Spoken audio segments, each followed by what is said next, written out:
반갑습니다. 시민과 함께하는 구리시의회 의장 권봉수입니다.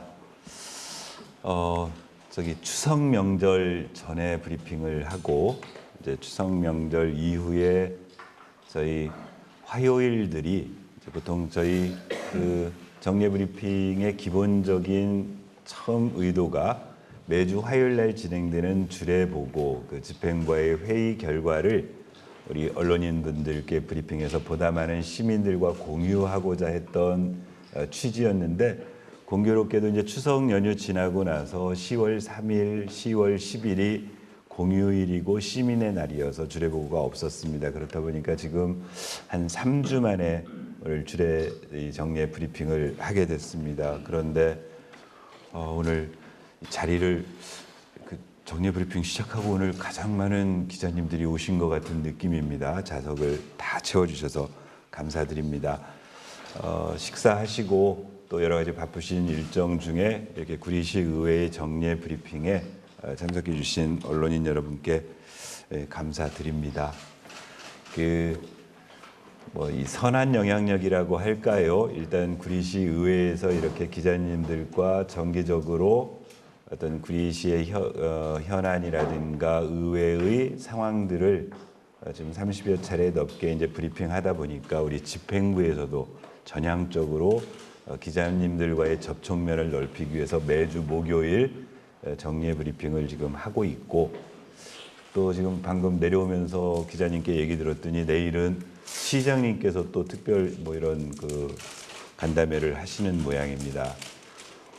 제 생각에는 이 바뀌는 시대의 행정이라는 것이 시민들에게 보다 투명하게 알려지고 시민들의 의견을 피드백 받아서 보다 전향적으로 하는 것이 보다 바른 행정이라고 전제한다면, 그 시민들에게 행정의 전반을 알리는 중간 매개체인 언론과의 접촉면을 늘리는 것은 어쩔 수 없이 꼭 해야 될 일이라고 생각됩니다. 그래서 하여튼 의회로부터 시작된 이런 정례적인 언론과의 접촉면이 집행부에서도 보다 전향적으로 넓혀지고, 앞으로 쭉 회를 진행해 가면서 그 내용 역시도 좀 더 이렇게 풍족하고 되게 깊이 있게 발전되어져서 그게 결과적으로 시민들에게 어떤 행정의 과정이나 결과물을 투명하게 알려는 그런 좋은 순기능으로 발휘될 수 있었으면 좋겠습니다. 그래서 일견 뿌듯하기도 합니다.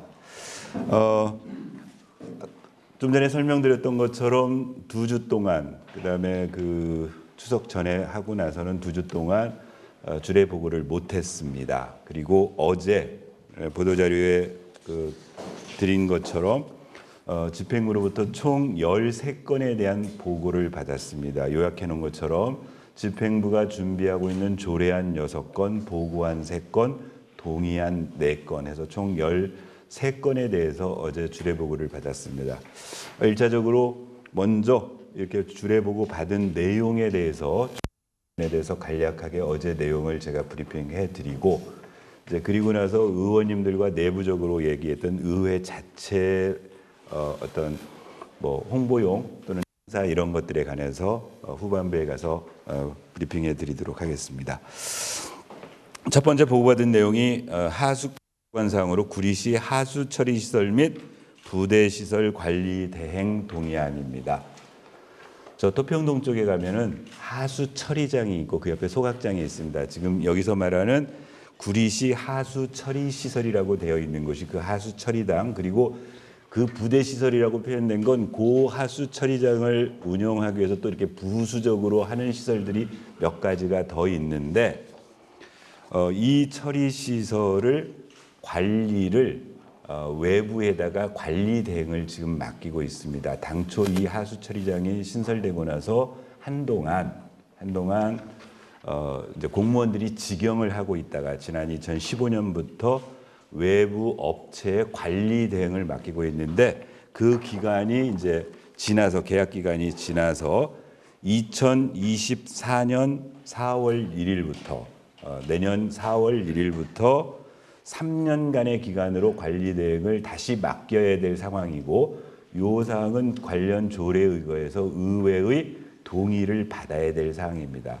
이제 지금 설명을 하는 이유는 이 동의를 받아야 내년도 본 예산에 요 관리 대행 관련한 비용 예산을 계상할 수 있기 때문에 아마도 어제 보고하고 저희가 그 10월 중에 10월 말쯤이면은 집행부에서 다시 임시회를 요구할 듯한데요.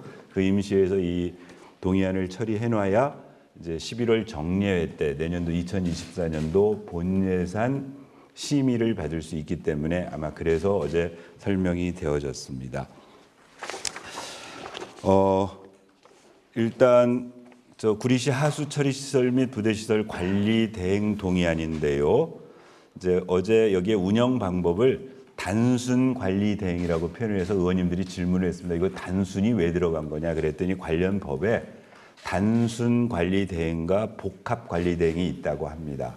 그러니까 단순 관리 대행은 설비라든가 어떤 그 시설은 시가 해놓고 그렇게 된 시설을 운영하는 것만 맡기는 게 단순 관리 대행.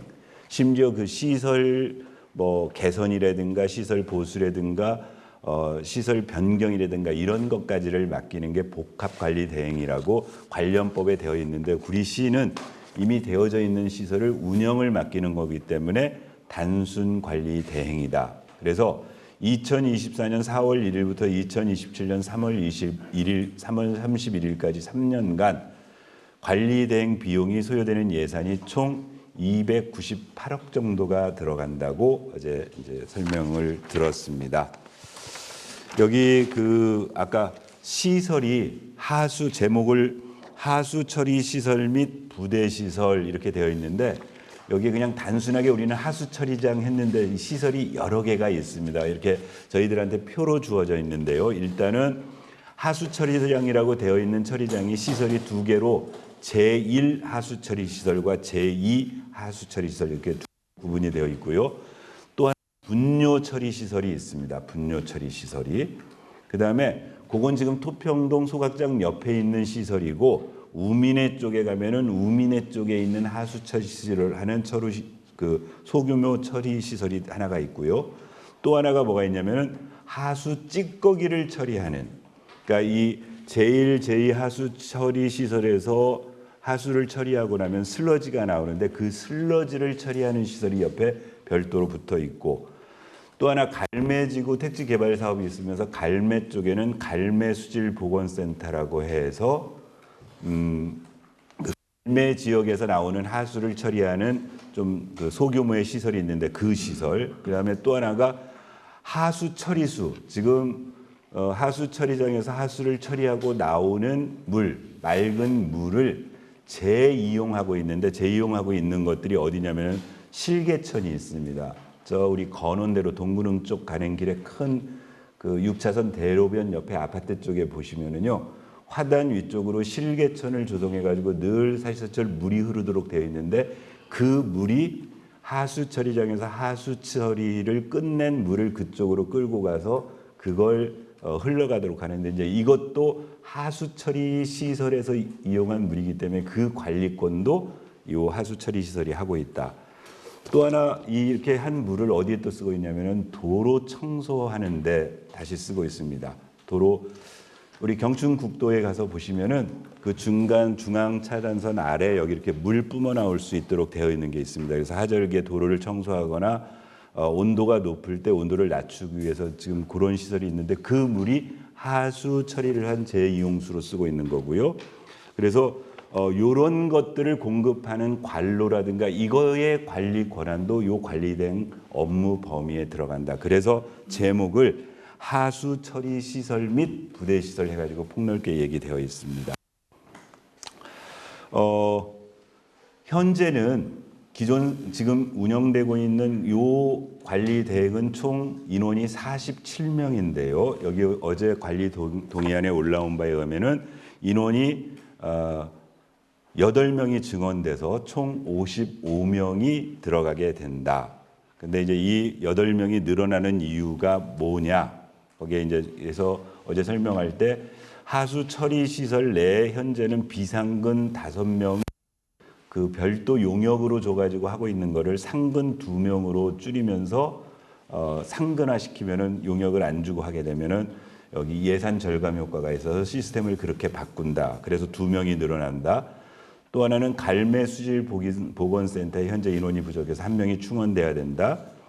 그다음에 그 하수 찌꺼기 처리 시설에 현재 그 교대 근무자 시설하고 소각 시설에 총 5명의 인원이 늘어나서 8명의 증원 효과가 있고 이제 그렇게 그 인원 범위 내에서 3년간의 관리 대행을 맡길 것이다. 아까 제가 액수를 290억이라고 그랬죠. 300억 정도. 예, 298억. 어휴, 개수에 밝으십니다. 제가 못해서 죄송합니다. 298억이고요. 그래서 이제 요 동의안이 통과되면 업체 선정은 기술 평가 및 가격 협상 방법에 의해서 하게 된다. 그래서 선정 방법을 뭐라고 설명을 했냐면은 기술 평가를 해야 되는데 기술 평가는 사업 수행 능력 평가와 사업 수행 계획 평가로 구분해서 사업 수행 능력 평가 60점 만점인데요. 이거는 발주 부서 공무원 공직자 저기에서 하는 거고 사업 수행 계획은 40점 배점인데 이거는 별도로 관리대행 기술제안서 평가위원회를 구성해서 거기서 심의한다. 그래서 점수가 가장 높은 이제 응모업체 중에 선정을 하게 되고 기술 평가 점수가 가장 높은 그 업체와 그 업체를 가격 협상 대상 지정을 해서 협상에 의해서 가격을 체결하도록 되어 있다. 어제 이렇게 설명을 해 주셨습니다. 그래서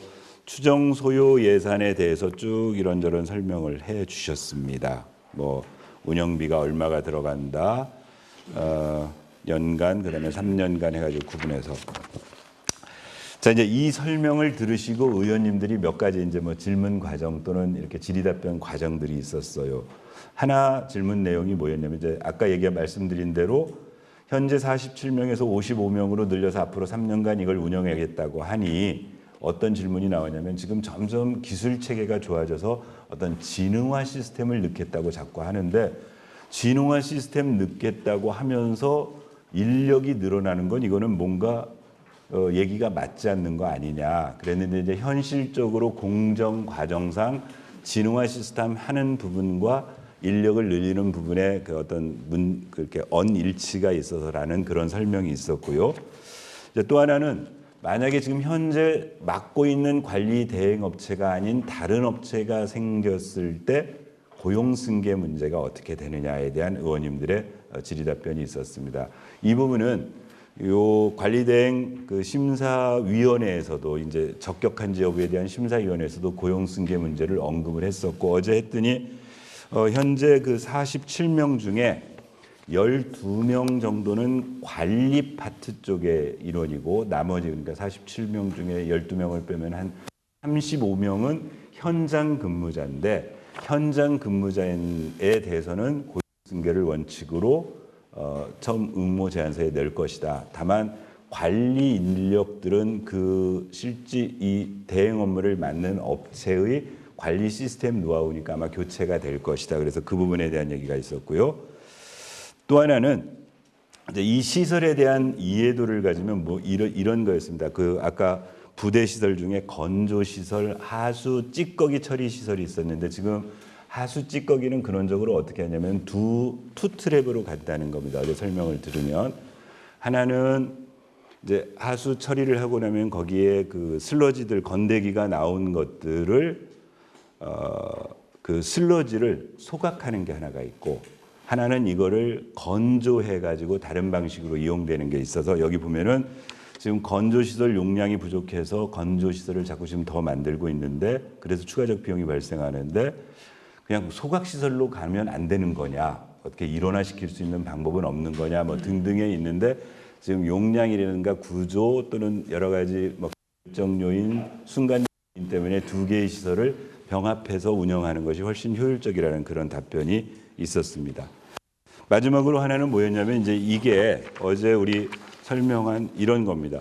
구리시 하수처리시설 및 부대시설 관리대행 동의안 해가지고 이제 이게 본회의장에 저희 의회에 제출한 안건인데 이 안을 이해하기 위해서 그동안 그 현재 맡고 있는 업체의 관리대행 실적이라든가 평가 기록이라든가 이런 것들도 좀 추가해서 여기에 첨부해가지고 동의안을 제출해달라 이런 주문이 있었습니다.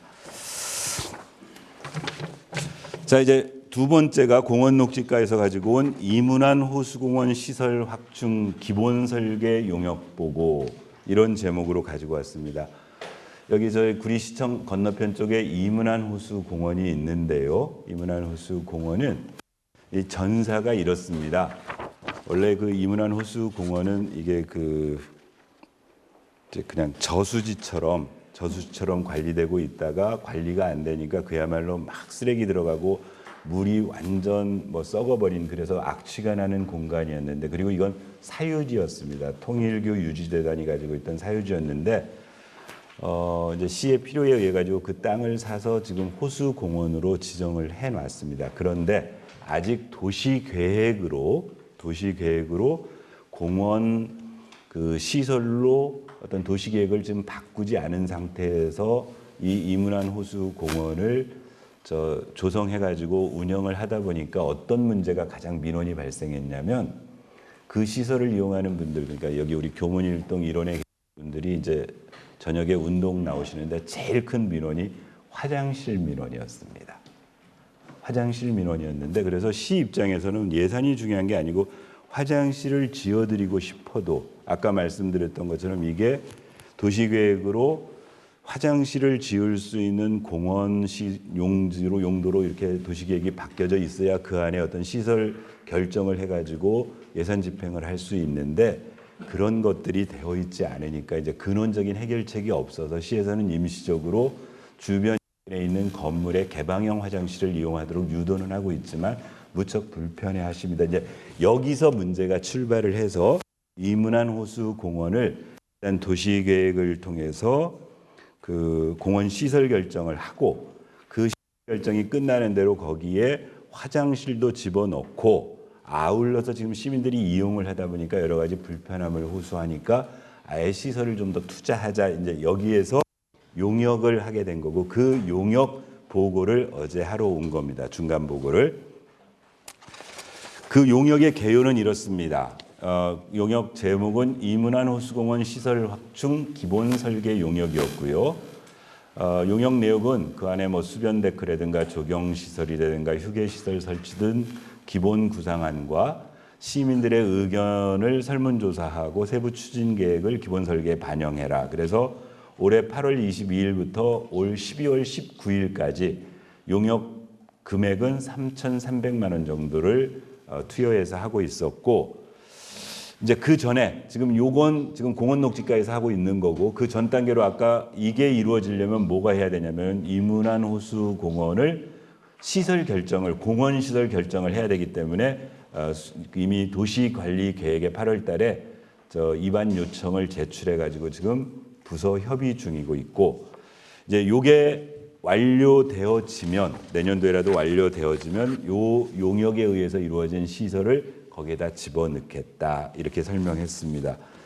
그래서 이제 요 책자가 어제 그 중간 보고 온 용역회사에서 가지고 온 책자여서 어떤 지금 호수공원의 현황에 대한 분석, 그 다음에 실제 현재 이루어진 시설의 문제점, 향후에 이 시설을 더 보강해서 집어넣어야 될 것, 등등의 기본 계획을 설명을 했고, 핵심적으로 여러 가지 좋은 안이 나왔는데 여기에 보면은 이제 계략 공사비라고 해서 이 계획의 정비 계획에 의거하면 여기 데크라든가 등등을 설치하는데 약 한 17억 정도의 예산이 필요하다라고 이제 어제 설명이 되어졌습니다. 그리고 요 안에 시설을 집어넣는데 어떤 시설이 필요할지 어떤 방식으로 할지 지금 주민 여론 설문조사를 했다. 설문조사 결과지도 가져와고 예를 들면 화장실이 들어가면 위치를 어디에 놓는 게 좋을 것이냐. 예를 들면 그 도망 데크를 만드는데 어느 쪽에다 데크를 만드는 게 좋을 것이냐 등등까지 시민조사를 했고 이미 교문일동 주민들을 대상으로 해서 1차 설명회를 개최했고 오늘인가 내일에 2차 설명회까지 개최하겠다 등등의 설명을 어제 가지고 집행부에서 오셨습니다. 이 보고가 끝난 다음에 여러 가지 그 의원님들의 의견이 있었습니다.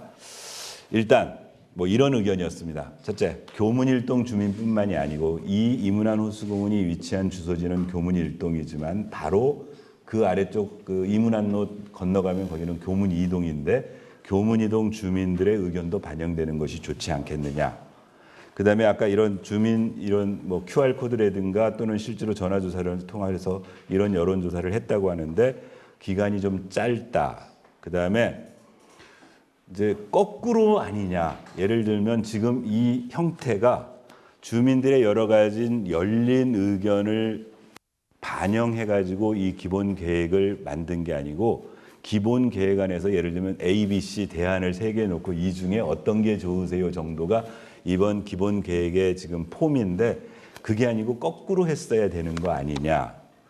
또 하나, 그다음에 이제 그 데크 현재 여기 혹시 이문환 호수공원들 우리 구리에 이제 계신 기자님들은 가보시면 아시겠지만 여기 저 시청에서 바로 건너가면 그 건너 바로 아래쪽에 이렇게 지금 현재 데크가 되어 있습니다. 근데 데크에 사람들 떨어지지 말라고 막 그 펜스로 난간 이런 것들이 되어 있는데 이제 그걸 좀 수정해서 그 여러 가지 데크를 다양하게 넣겠다고 이 기본 계획에 나왔는데 안전관리 부분이 좀 소홀해 보인다. 또 하나 이제 지금 호수 공원을 일주하는 산책로가 되어 있습니다. 산책로가 어디는 이렇게 보도블록처럼 되어 있는데 어떤 이렇게 시멘트 포장되어 있는 구간이 이렇게 되어 있는데 그걸 요 용역에서 데크라는 트랙이라는 표현을 썼는데 트랙이라고 표현하면 좀 오해의 소지가 있다. 이건 산책로다.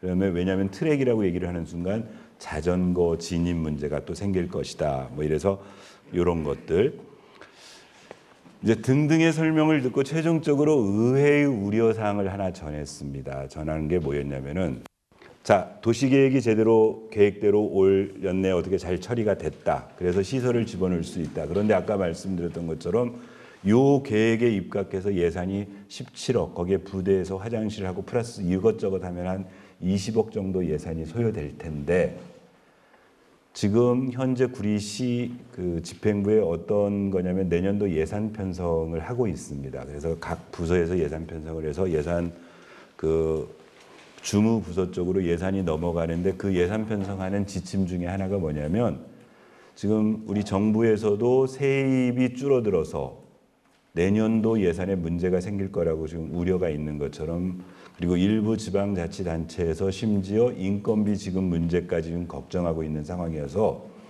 2024년도 예산 편성할 때 지금 우리 시에서는 10% 정도 비용을 절감해서 감액 편성하라고 내와 있는 상황인데 만약에 지금 20억 가까운 이런 그 이문환 호수공원에 확충하는 사업비가 조기에 계획대로 내년도 예산에 반영되어져서 착착해가지고 내년 연말까지 이게 되면 좋은데 예산 문제 때문에 그게 어렵다고 한다라면 지금 아까 처음 설명드렸던 것처럼 이러한 문제의 처음 출발점이 뭐였냐면 화장실 민원이었다. 그러니까 화장실만이라도 먼저 넣을 수 있는 어떤 그 트랙 그게 필요하지 않겠느냐 의회에서는 그런 것 있고 또 하나 이제 산책로 문제 뭐 그런 의견을 제시하는 요즘 맨발로 걷는 그 시민들이 많이 늘어나서 거기 일부에 황토길 조성하는 것도 한번 검토해 주시길 바란다 등등의 다양한 의견이 많았습니다. 왜냐하면 다행히 지금 이 이문환 호수공원 용역은 용역 완료하고 의회에 보고한 게 아니고 지금 중간 보고기 때문에 의회 의견까지 반영해서 조금 수정할 수 있는 여지가 있기 때문에 여러 가지 다양한 의견들을 어제 제시했습니다. 그 다음 세 번째가 역시 공원 녹조가에서 장자호수 생태공원 호수바닥 정비 준설 기본 및 실시 설계 용역 해가지고 되게 어렵습니다. 근데 뭐 이런 거랍니다. 그 현재 장자호수 공원은 그 일단 이제 원래 전 단계 용역이 하나 있었답니다. 설명을 한 게 뭐였냐면은 2008년에서 19년 사이에 장자호수 생태공원의 수질 개선 타당성 조사 및 기본 계획 용역이라는 용역을 했었어요. 왜냐하면 호수공원의 수질이 여러 가지 지금 좀 냄새도 나고 수질 검사를 하면은 별로 좋지 않으니까 이거를 어떻게 하면 개선할 수 있는가에 대한 용역을 6,900만 원 정도를 들여서 했는데 그때 이 용역의 결과가 1단계에서 4단계까지 요런 일을 해라라고 했었고 일단 그래서 거기에는 1단계는 뭐가 있냐면은 현재 장자호수공원 쪽에 들어오는 유입 물량이 적으니까 그 물량을 인위적으로 늘릴 수 있는 방법 중에 하나 한강 원수하고 별내선 3공구 쪽에서 나오는 그 유출수 지하철 용수를 그쪽에다가 집어넣어서 유입수를 늘려라. 그게 1단계였고요. 2단계는 B.5형 관리시설을 설치해서 초기 우수 저류시설이나 우수박스 등을 설치해라. 3단계가 자연형 B.5형 관리시설을 설치해서 공원 인접진에 인공습지를 구성하라. 그리고 4단계로 권한 이 용역의 결과가 뭐였냐면 수질 정화시설 설치 및 퇴적물을 준설하라. 그러니까 지금 현재 그 한강 우리 장자호수 생태공원이 토평지구 개발 사업할 때 처음 구성되어져 가지고 한동안 지금 거기에 계속 우기에 우수들이 유입되면서 흙들이 같이 들어가 가지고 안에 호수 바닥에 퇴적물이 생겨 있는데 그게 오염의 원인이 되고 있으니 이 부분 준설을 하라는 그 2019년도의 용역 결과에 따라서 호수 바닥을 정비하기 위한 용역인 겁니다. 그래서 이 용역 결과로는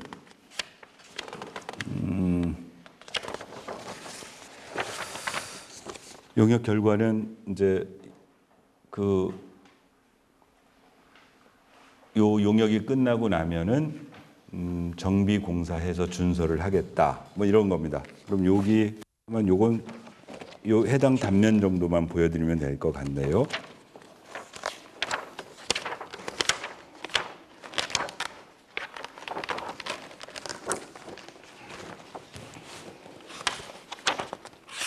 그냥 멀지만 그냥 참고처럼 보시면 이렇게 했습니다. 장자호수 생태공원을 길게 횡단면으로 옆에서 보면은 이렇게 높이가 이렇게 되어 있는데 요 부분에 지금 퇴적물이 쌓여가지고 이게 오염의 근원이 되고 있으니까 이걸 걷어내고 요 바닥을 여러 가지 공법을 사용해서 콘크리트 블록을 아래에 설치한다거나 등등으로 해서 그 오염 정도를 낮출 수 있게 하겠다. 요거는 이제 일단 예산이 편성되면 내년도에 사업 진행을 하겠다. 여기까지가 어제 설명이었습니다. 역시 이 부분에 대해서도 의원님들이 들으시고 제일 문제는 돈입니다. 돈. 이제 여기에 소요되는 준설 예산을 어떻게 속히 반영해서 바로 집행을 할 수 있는가에 대해서 좀 여러 가지로 고심을 좀 많이 해주기 바란다. 이제 요거였고요. 그 다음 이제 네 번째로 설명된 내용이 총무과에서 구리시 시청 동행정복지센터 소재지에 관한 조례 일부 개정 조례안입니다. 내용은 그런 거였습니다. 아시겠지만 당초 수택일동 사무소가 수택일동 행정복지센터가 뉴타운 2 영어로 하는 뉴타운 2 구역 안에 들어 있었는데 지금 거기가 전부 펜스 쳐져가지고 이미 이전을 했습니다. 어디로 이전했냐면 저 돌다리 사거리 스타벅스 뒤쪽에 있는 그 건물로 옆쪽에 있는 건물로 이전을 했거든요. 그리고 그 이전은 그쪽에서 뉴타운 사업을 하는 조합 측에서 그 건물을 임대해서 임대보증금 4억 5천에 월 한 250만 원 정도 되는 임대료를 부담하기로 하고 그 건물을 얻어서 이미 지난 7월 달에 이전을 완료했습니다. 그런데 조례에 정비가 안 되어 있던 상황에서 뒤늦게나마 우리 요 조례에 보면은 소재지를 도록 되어 있는데 지금 현재 조례에는 소재지가 옛날 소재지로 되어 있으니까 이거를 빠른 시일 내에 바로 임시라도 열릴 때 개정하겠다. 그래서 앞으로 행정행위가 순서상으로 보면은 동시적으로 이루어졌어야 되는데 좀 뒤늦은 감이 있다는 지적이 있었습니다. 그다음에 이제 안전총괄과에서 2개 건을 가지고 왔어요. 하나가 주택용 소방시설 설치 지원에 관한 조례 일부 개정 조례안을 가지고 오셨는데 이런 겁니다. 상위법에 소방시설 설치 및 관리에 관한 법률이라고 있어서 그 화재 예방, 소방시설 유지 및 안전 관리에 관한 법률이 화재의 예방 및 안전 관리에 관한 법률로 제정되고 소방시설 설치 및 그 관리에 관한 법률로 개정돼 가지고 이제 이 조례 근거 법령을 넣도록 하겠다. 그래서 뭐 특별한 해당 내용 없습니다. 그러니까 상위법 바뀐 내용을 조례에다가 반영하겠다. 그래서 이거는 그냥 설명 들은 걸로 끝났습니다. 끝났고요. 그다음 그 안전총괄과에서 안전 취약 계층에 대한 안전환경 지원 조례. 해당 내용은 이런 겁니다. 재난 및 안전관리 기본 시행령에 보면은 안전 취약 계층에 대해서 지방자치단체가 여러 가지 지원할 수 있는 내용이 들어있는데 상위법이 그 전에는 어떻게 되어 있었냐면 이렇게 되어 있었답니다. 65세 이상 시민으로서 친족 등이 함께 거주하지 아니하는 노인 세대 법에 이렇게 되어 있었어요.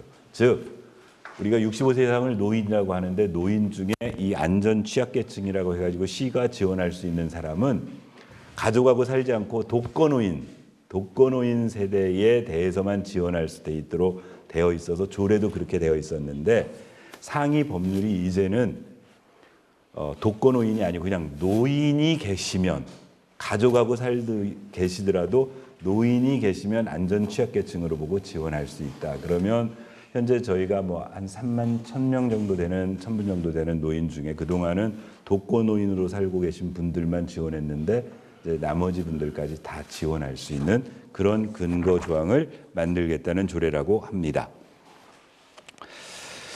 그다음 도시계획과에서 도시계획조례 일부 개정 조례안에 대해서 설명을 하러 오셨어요. 이 내용은 지난 9월 19일에 도시계획 조례를 바꾸겠다고 한번 와서 설명을 했고 제가 내려와서 브리핑을 했습니다. 근데 그 조례안을 만들어 놓고 나서 추가적으로 하나를 더 고쳐야 될 거리가 생겨서 차제에 같이 고치겠다고 가지고 왔습니다. 그래서 그 전에 설명드린 내용은 뭐 다 같고 뭐가 하나 들어갔냐면 이런 내용이 하나 들어가 있습니다. 여기 저희 해당되는 조항을 보면 핵심 내용은 안 제59조에 이런 게 들어가 있습니다. 개발 제한 구역에서 해제되는 토지에 대하여 상업지역으로 지정하는 경우 주상복합 건축물 용적률 제한사항 완화에 대한 단서를 신설하겠다. 이제 암호 같은 말이어가지고 저 도시계획 담당 팀장님한테 제가 부연 설명을 들었더니 이런 거랍니다. 그러니까 현재 예를 들면 우리 구리시 한강변은 지금 그린벨트 지역입니다. 또는 산호동 그린벨트 지역입니다. 자, 이 부분을 뭔가 개발을 하려면 지구 단위 계획을 만들어 가지고 그 지역을 여러 가지 용도로 변경을 할 때 그래서 개발 제한 그래서 단서 조항에 뭐라고 답을 해놨냐면요. 개발 제한 구역에서 해제되는 토지에 대하여 그렇게 한강변이 됐거나 산호동이 돼서 개발 제한 구역을 이렇게 해제할 때 그 용도 중에 중심 상업지역, 일반 상업지역, 근린 상업지역 이렇게 그 상업지역 용도 세 가지가 있는데 지금은 우리 일반 도시계획조례에서는 나머지 그 용도가 뭐 1,300%, 1,000%, 800% 등등이 되어 있는 것들을 요게 더 완화하는 그래서 1,000%까지만 되어 있는 거를 1,300%까지 올릴 수 있는 그래서 이 조례는 어디에만 해당되는 거냐면 기존 있는 시가지에 대해서는 해당 하나도 안 되고 이후에 우리가 저 한강변이나 산호동의 그린벨트 지역을 해제해서 뭔가 개발 사업을 할 때 상업지역으로 지정되는 그 용도 지역의 용적률이 최고치 법이 해당하는 최고치까지 올릴 수 있는 근거를 마련한다 이렇게 설명을 들었습니다. 의원님들 별 말씀 없으셨습니다. 실제로 필요하기도 하고 그래야 우리 구리시 입장에서는 여하튼 그 개발하려는 지역의 어떤 사업성 같은 것들이 나오는 부분이기 때문에 그렇게 했습니다. 그다음 복지정책과에서 고독사 예방 및 사회적 고립가구 지원 조례안 이런 게 나왔습니다. 요즘 혼자 사시다가 그냥 어떤 연고자 없이 그냥 돌아가시는 그런 사망자들이 지금 뭐 종종 여기 계신 언론인들이 보도를 해주시지 않습니까? 그래서 이런 고독사를 예방하고 사회적 고립가구가 있는 부분에 대한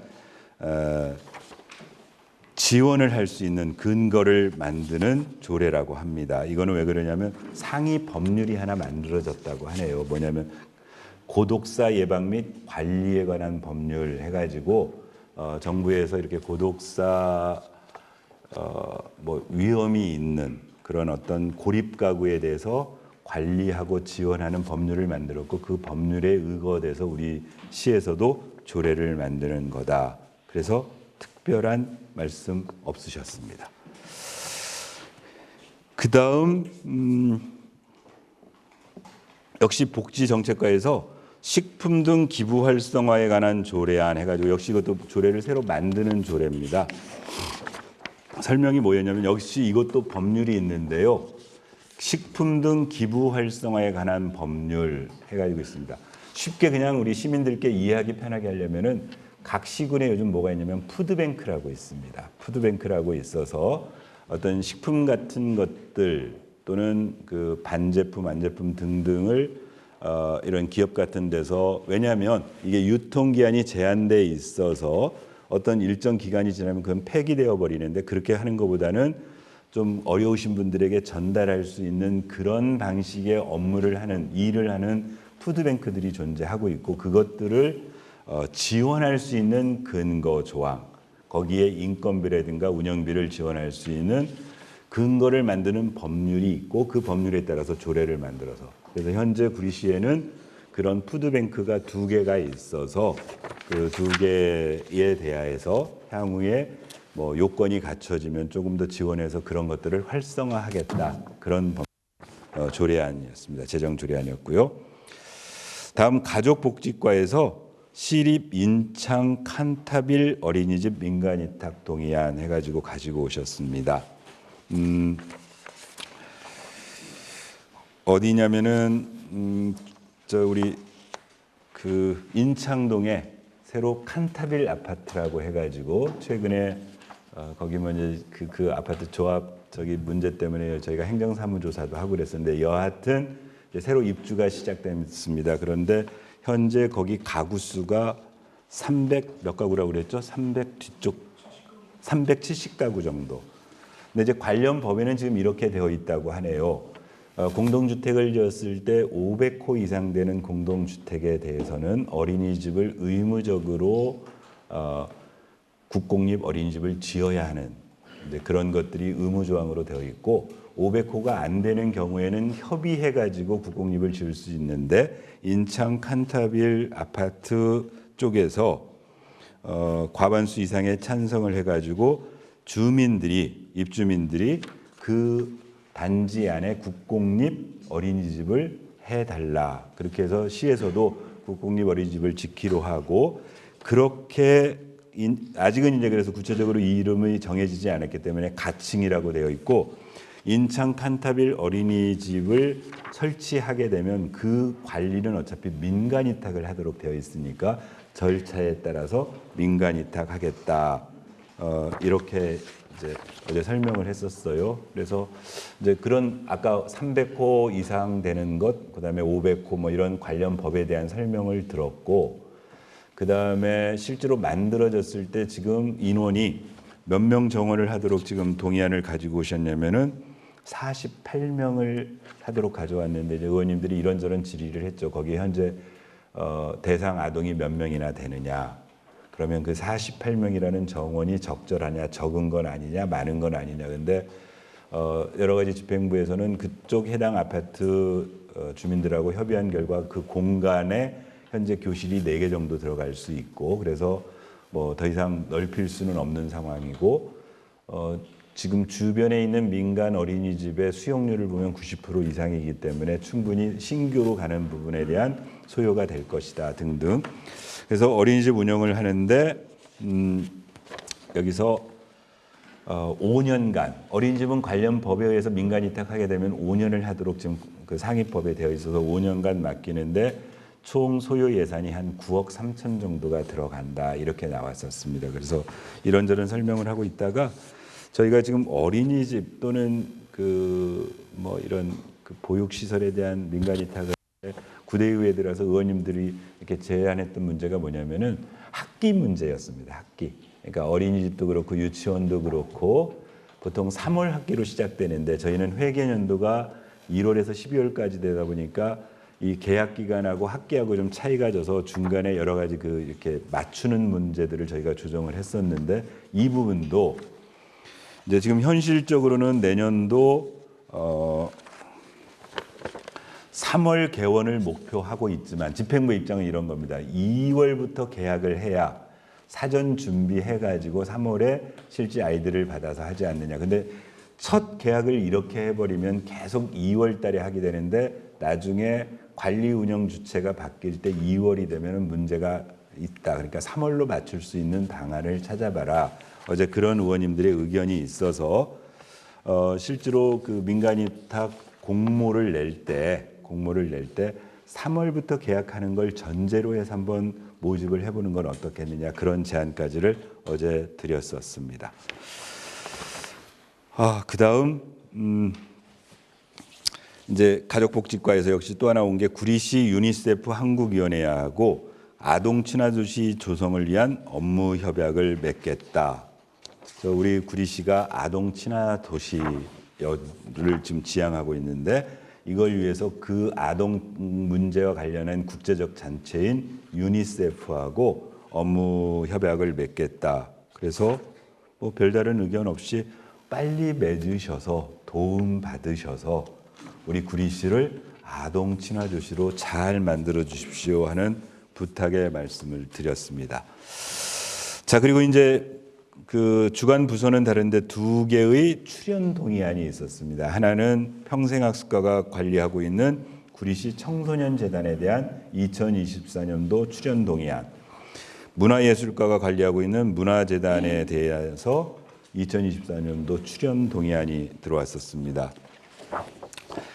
여러 가지 의견이 많았었습니다. 아시겠지만 청소년재단은 우리 구리시 청소년재단 설립 및 운영 조례를 만들어서 지금 재단법인의 이사장은 시장입니다. 그리고 이제 그 시장인 재단법인이 청소년재단을 운영하는 것으로 되어 있고 그 안에 대표이사 등등 이제 임명을 해가지고 하고 있는데 2024년도에 약 44억 정도의 출연을 해야 될 상황이다. 이건 이제 어떻게 출연금 결정을 하냐면 지금 맡고 있는 그 청소년 재단에서 맡고 있는 시설이나 업무에 대한 그 내년도 사업 계획을 세워서 자체 재원 충당할 부분 그리고 그 부족한 부분을 시에서 출연해줘야 되는 이제 이런 구조인 겁니다. 재단의 지금 운영이 이제 현재 그냥 저 보고삼아 말씀드리면. 청소년 재단은 2022년 1월 1일 날 출범했고 현재는 일국 3시설 8팀에 56명의 직원이 일을 하고 있다고 합니다. 지금 이제 그 기구는 아까 일국 3시설이라고 되어 있는데 이제 재단 바로 산하의 사무국 3개의 3시설은 현재 운영하고 있는 청소년 수련관이 있고요. 인창동 구력 앞에 있는 그 우리 청소년 수련관이 있고 그 수련관 건물 내 가면 청소년 상담복지센터가 있습니다. 작년에 여러 가지 지금 문제 때문에 노조 또 직원들하고의 문제가 되고 있어서 몇 번 제가 브리핑을 해드렸던 상담복지센터가 있고 현재 구리여고 앞에 지어지고 있는 청소년 문화의 집이 있습니다. 연내에 그 문화의 집이 다 준공되어지고 관련 문화의 집 조례가 지난번에 브리핑했다시피 의회에서 통과돼서 그 문화의 집은 청소년 재단이 운영하는 것으로 조례에 아예 명시되어 있으니까 그 세 가지 시설을 재단법인 청소년 재단이 운영하도록 되어 있습니다.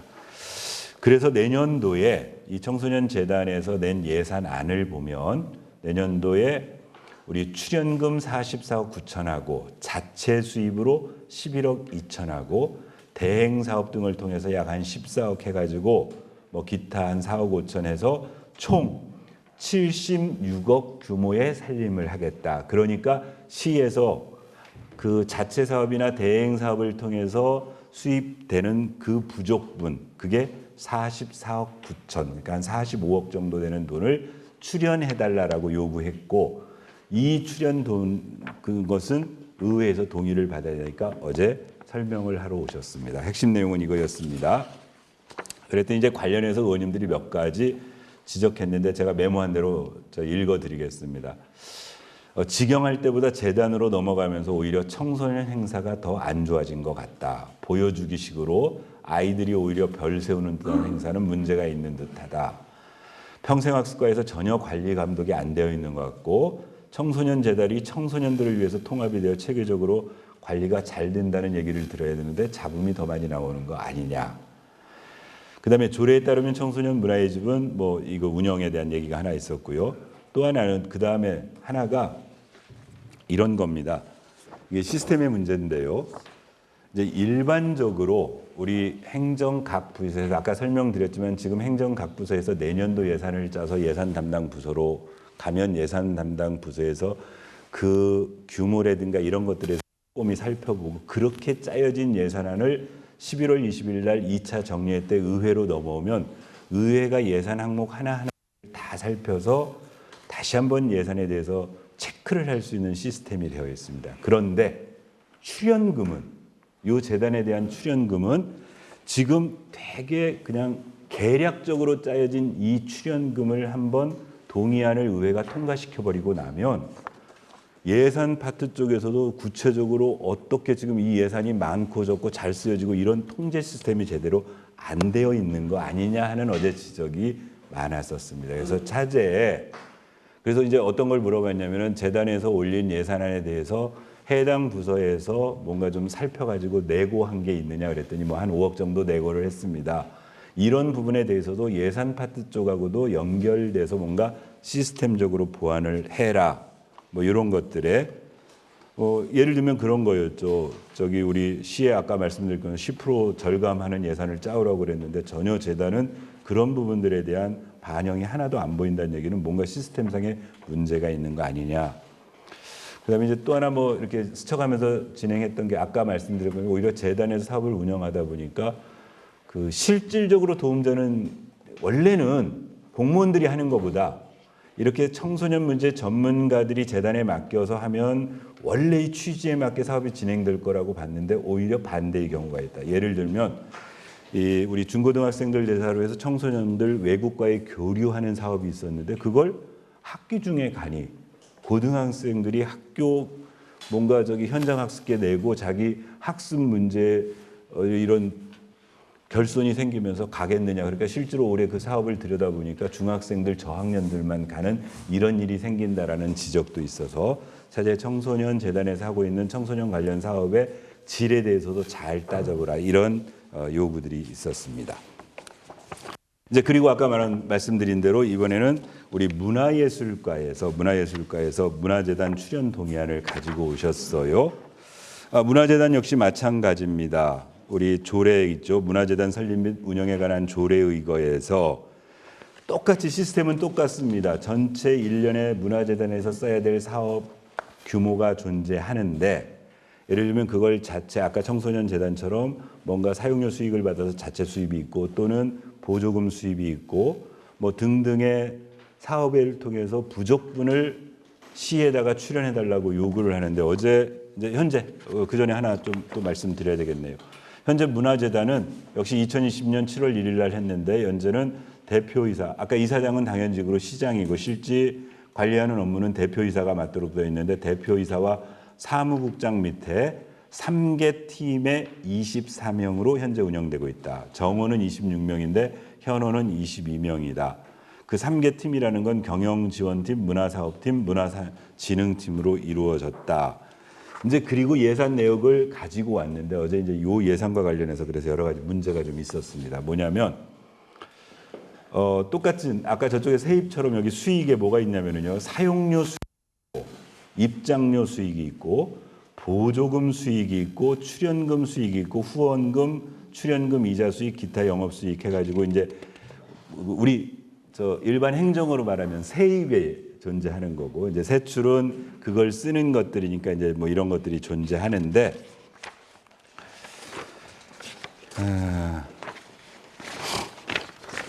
이게 이제 예산 세부 내역이라고 붙여왔던 거였어요. 여기 보면은 총 살림 규모로 얘기하면 올해는 이제 2023년도에 문화재단의 살림 사례는 아까 말씀드린 영업수익, 영업외 수익, 유보자금, 순세계 잉여금까지 포함해서 세입에 56억. 원래 세입세출 맡으니까 그러니까 올해 2023년도에 문화재단의 살림살이는 약 56억 정도의 살림살이였다. 그런데 내년도에는 53억으로 총량을 가지고 오셨어요. 그래서 약 3억 1천 정도가 올해보다 줄어드는 걸로 짜왔는데 왜 이런 일이 발생하는가를 봤더니 여기에 이제 보조금 수익이라는 게 있습니다.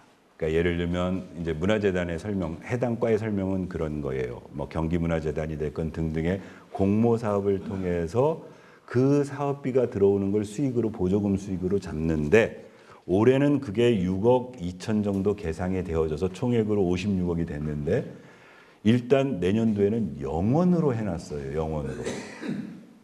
그러니까 당연히 올해 6억 되어 있던 게 빠지니까 다른 데서는 조금 늘었어도 실질적으로 한 3억 정도가 올해보다 줄어드는 걸로.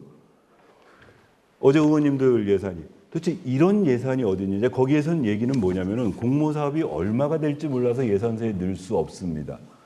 예산이라는 게 말 그대로 예상해서 짜는 예산이다. 그러면 아까 청소년 재단에서는 예를 들면 여러 가지 아까 수익 뭐 보조금 수입이라든가 등등이 있는데 그게 확정된 게 아니고 올해의 준해서라든가 이런 원칙에 의거해서 하는데 이런 식으로 예산을 짜온다는 게 말이 되느냐.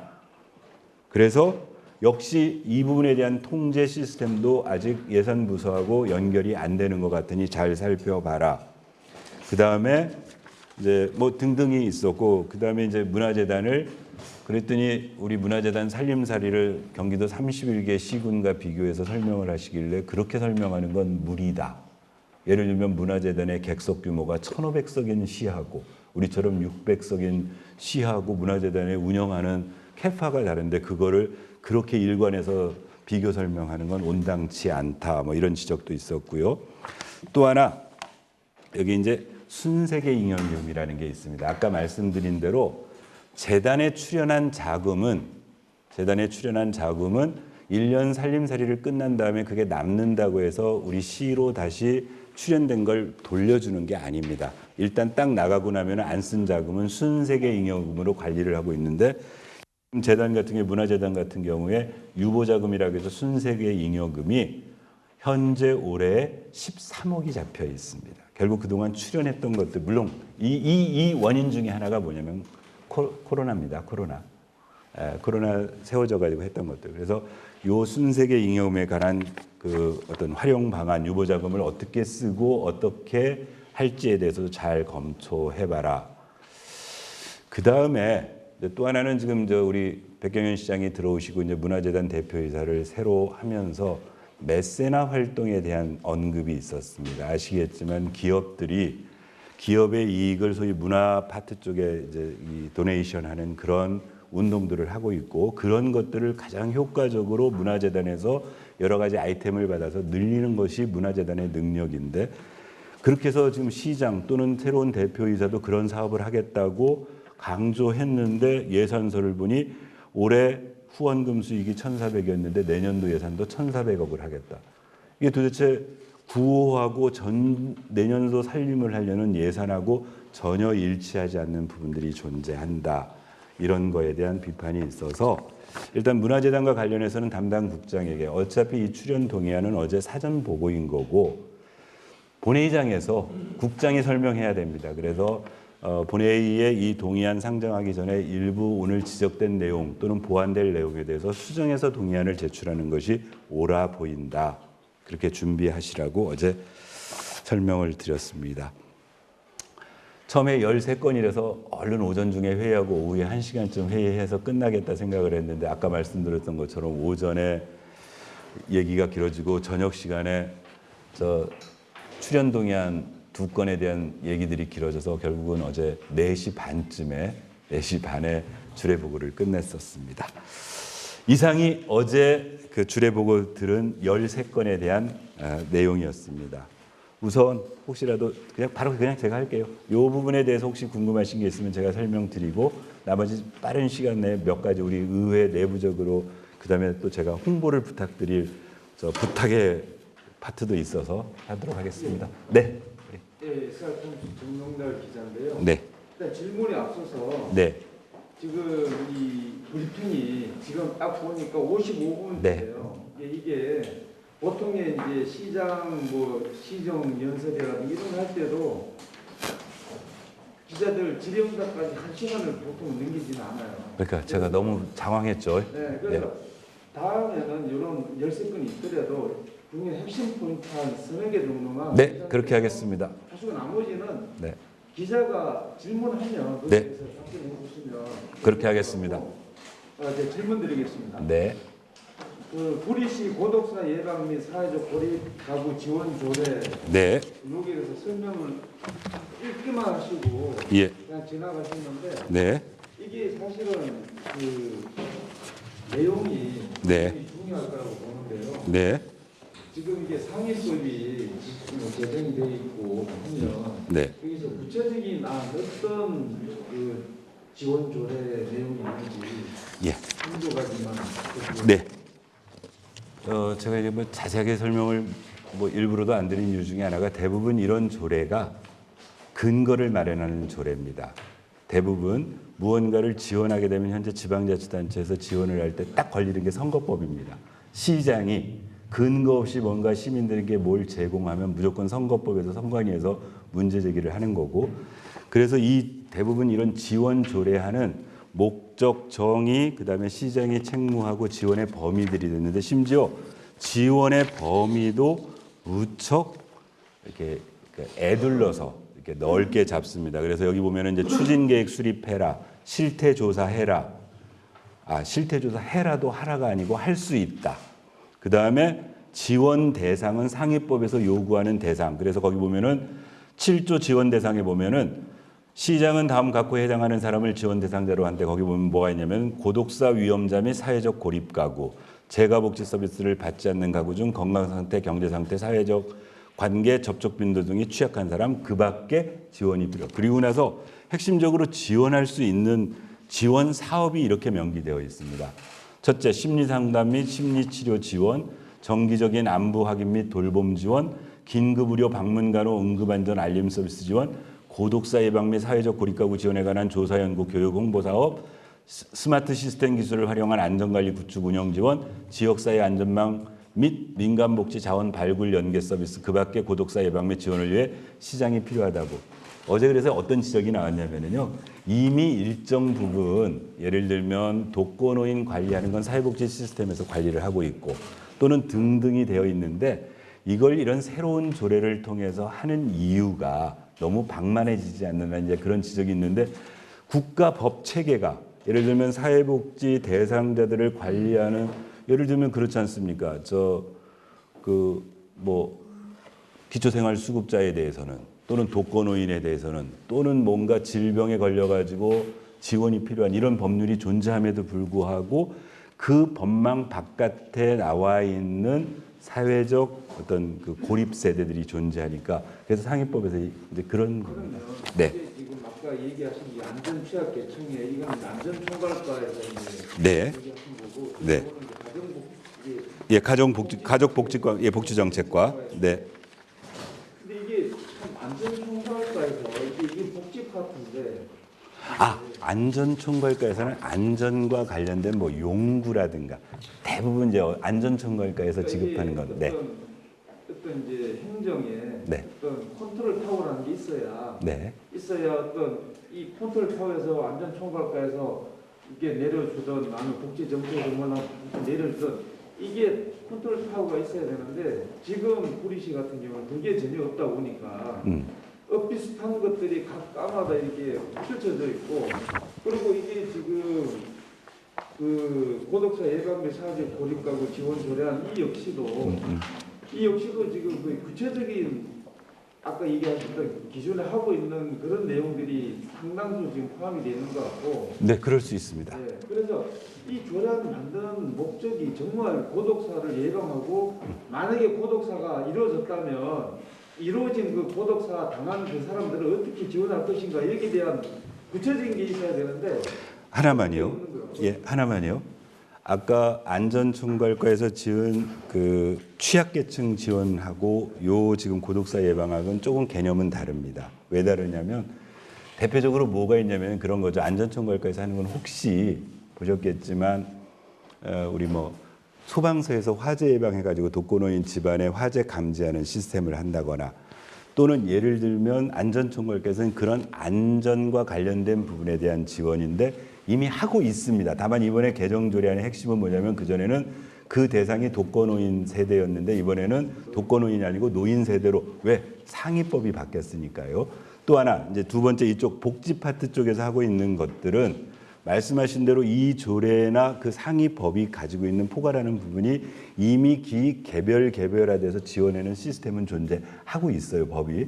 다만 이제 조례에 대해서 조금 저희가 뭐라고 말 못하는 이유가 있습니다. 왜냐하면 모든 이런 지원 조례는 상위법에 근거하지 않으면 거의 조례를 쉽게 만들지 못합니다. 제가 오늘 설명드린 모든 어제 집행부에서 얘기된 조례들은 상위법이 만들어지고 그 법에 의해서 시행되는 것들에 위임받은 사항을 조례로 만든 거거든요.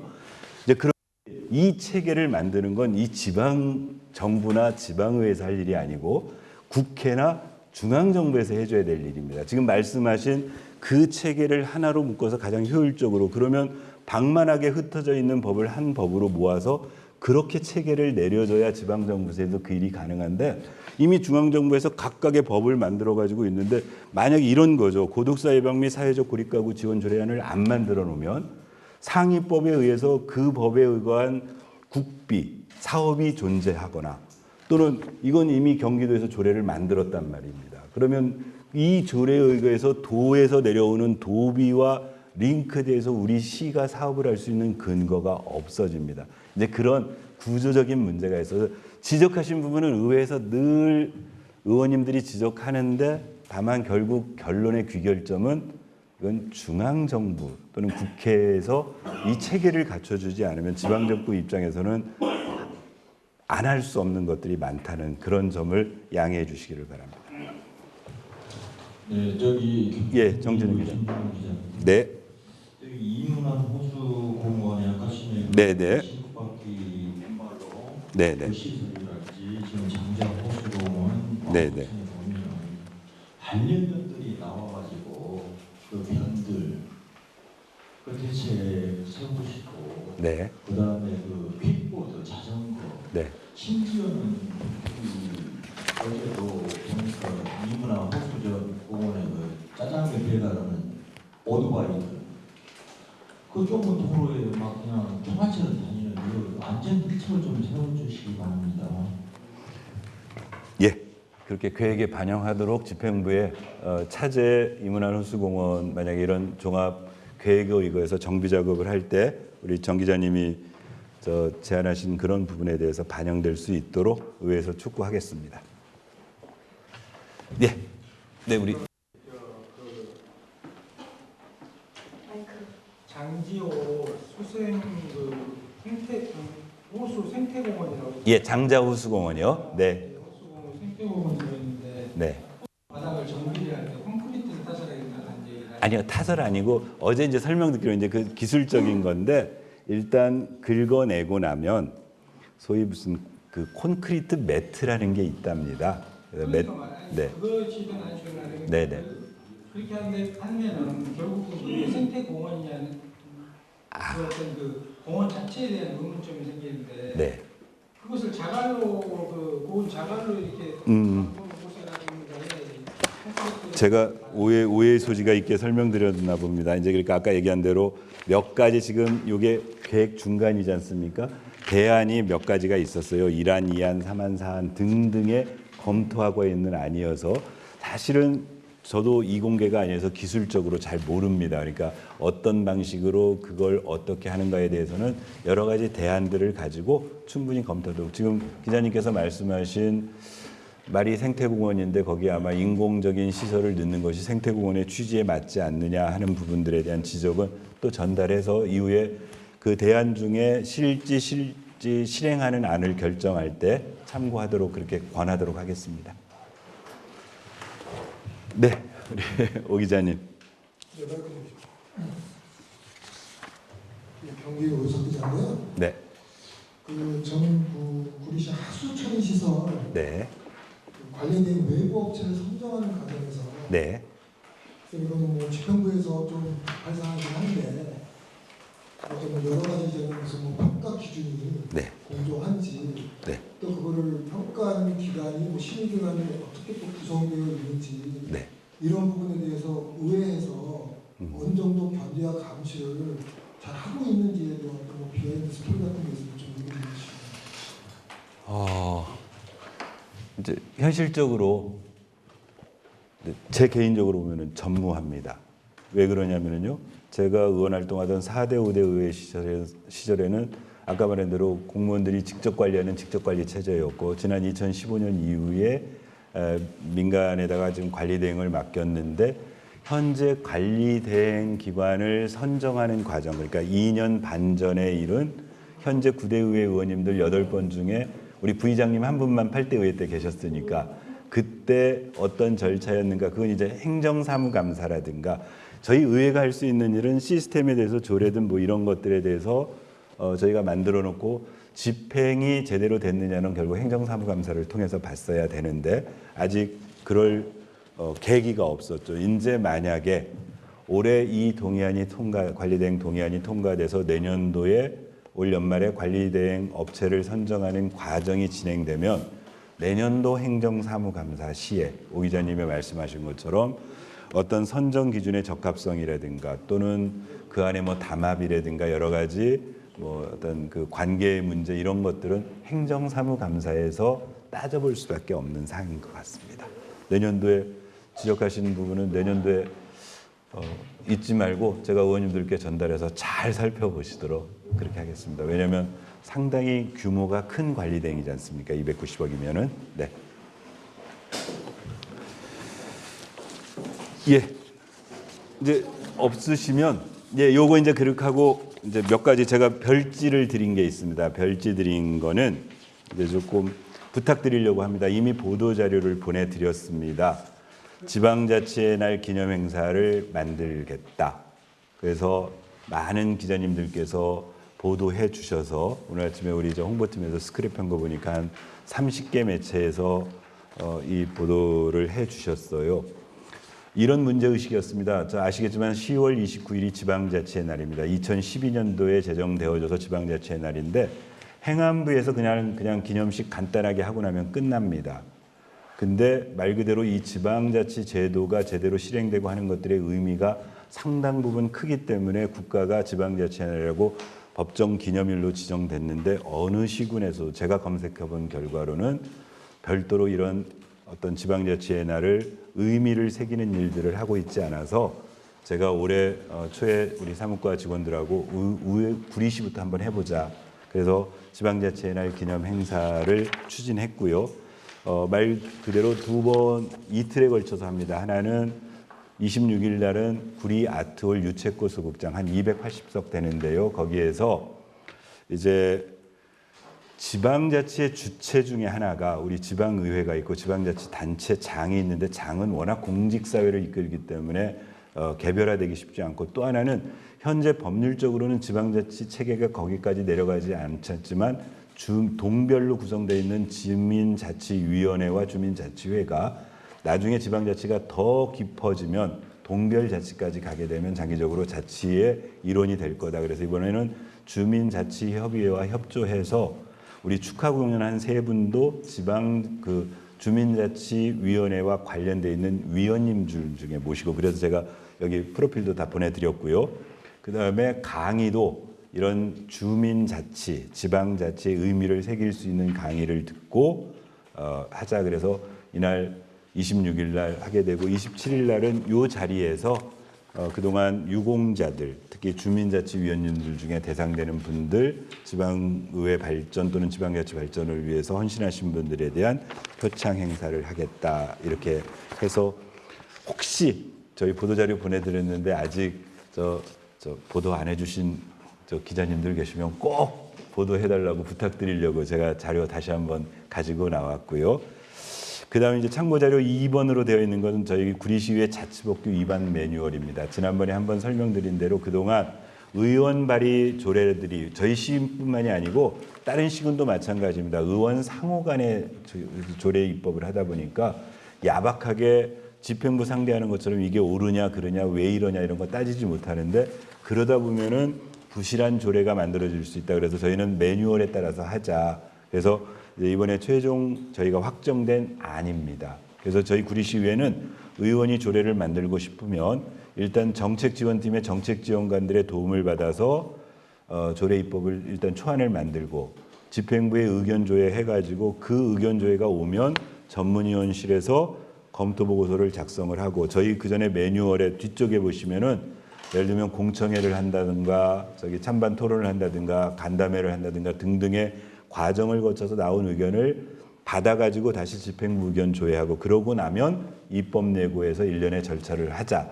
그래서 적어도 구리시의회가 만드는 조례, 전부 개정하는 조례, 시민들의 생활에 밀접한 관계가 있는 예산이 많이 사용되는 조례는 의원 8명이 그냥 뚝딱뚝딱 하는 게 아니고 다양한 방식으로 시민들의 의견을 수렴하는 과정을 통해서 하자. 이런 거였습니다. 그리고 마지막 참고자료 3번은 애프터 서비스입니다. 기억하시겠습니까?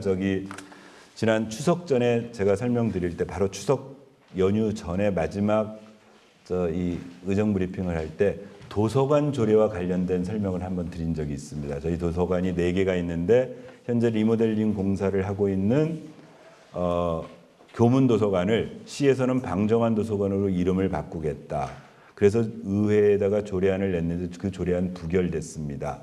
근데 부결되고 나서 이후에 그 과정을 살펴보니까 6월 달에 의회에 와서 개정 조례안과 개정 규칙안을 같이 이제 조례안을 설명하고 당일날 조례안과 규칙안을 입법 예고한 다음에 조례안 아직 의회에 상정도 되지 않았는데 규칙안을 공포해 버렸습니다. 그러니까 조례에는 교문도서관이고 규칙에는 방정환 도서관이 되어 있는 상태가 되어 있다가 저희 9월달 임시회에서 조례가 부결되어 버리고 살펴보니까 그때 그래서 제가 의정 브리핑을 할 때 이걸 시가 어떻게 처리할지 지금 궁금하다 그랬더니 바로 그 다음 날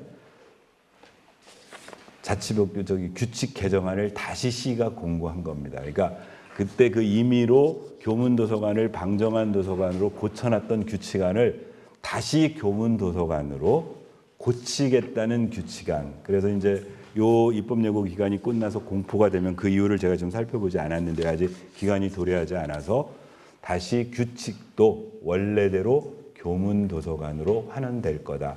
요거 AS 하느라고 가지고 왔습니다.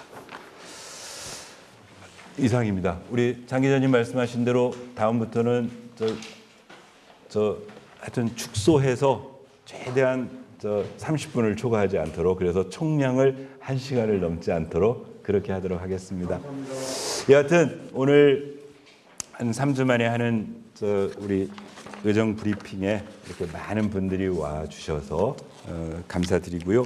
아까 말씀드렸던 것처럼 아마 저희 홍보팀에서 그거 안 하셨을 것 같은데 제가 오늘 그냥 구두로 초청장 보내는 거니까 10월 26일 날 오후 5시 유채꽃 소극장에 오셔서 그냥 행사를 위한 행사가 아니고 지방자치의 날을 구리시의회가 어떤 의미로 접근하는가 행사 속에서 그 정신을 어떻게 구현해내는가도 한번 취재해 주시기를 부탁합니다. 그래서 그날 꼭 와주셨으면 감사하고 혹시 아직 보도 안 된 매체 있으면 지방자치의 날 관련 보도는 꼭 게재해 주시기를 부탁드리겠습니다.